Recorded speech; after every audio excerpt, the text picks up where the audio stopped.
زکا پنجاب کی اولوی صوفی د نقشبندی سلسلے یو صاحب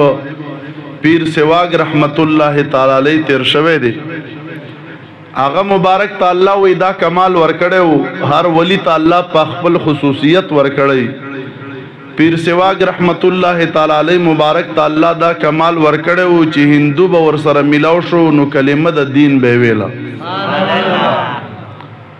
دیر اچت شان مالکو یو موچی بتن ټول عمر ځان پټولو را پټولو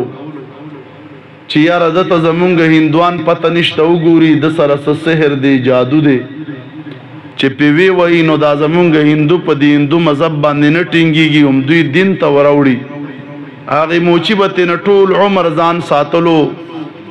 جنازه را روان شو د پیر سواگ رحمت الله تعالی علیه او خلق ورپس روان دی او آغا موچی تپوس کئی چی خلقو دا دا چا جنازہ دی وی چی دا دا پیر سواگ جنازہ دی موچی را پاسی خپل موچی تو پریگ دی او روانی گی دی جنازی خلقو سرا چنن خدا وفات شو نن زگورما چی دا پا دی خپل جون کی دا دمر ہندوان مسلمانان کرل نن زګور مخیر دی چہرے کے کم دا سے اثر دی دا سے کم اللہ پاک یو خصوصی تاثیر دا تور کڑے دی نو آغا ہندو چی دی آغاوم روان شو جنازہ وشو خلق زیارت دا پارا پلینونو کی اولاد دی آغا ہندو ہم چی دی لین تننواتو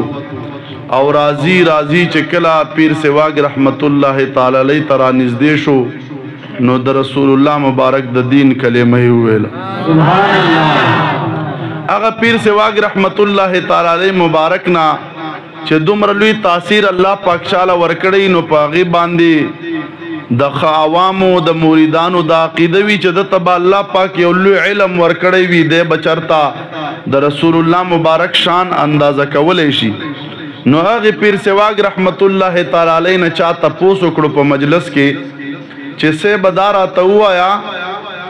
چھے اللہ جل جلالہ مدنی جانان مبارک تا سمر علم ورکڑے دی وی چھے کدیشی پیر سواگ بیان کی دتا پتوی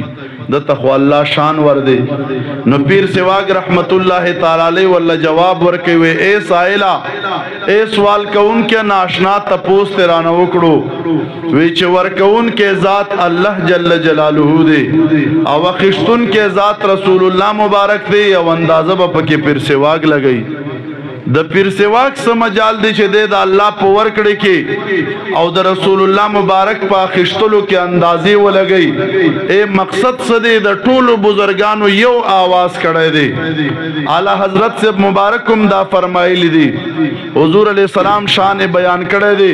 نو اعلیٰ حضرت سے مبارکم دا فرمائی لی دی چھے دا اللہ محبوبہ زوم پا دی نتیجے باندے رسدلے ماں لیکن رضا نے ختم سخن اس پہ کر دیا ویزر عذاب پدی خبر باند خپل دا سخن او خبر ختم کما خالق کا بند خلق کا آقا کہوں تجھے یا رسول اللہ بس ماتا دا خالق بندخ کا رکے گی کدی خالق پا نظر در تگورما نو دا خالق بندرہ تخ کا رکے گی باقی دا طول مخلوقات و مالک و سردار کا رکے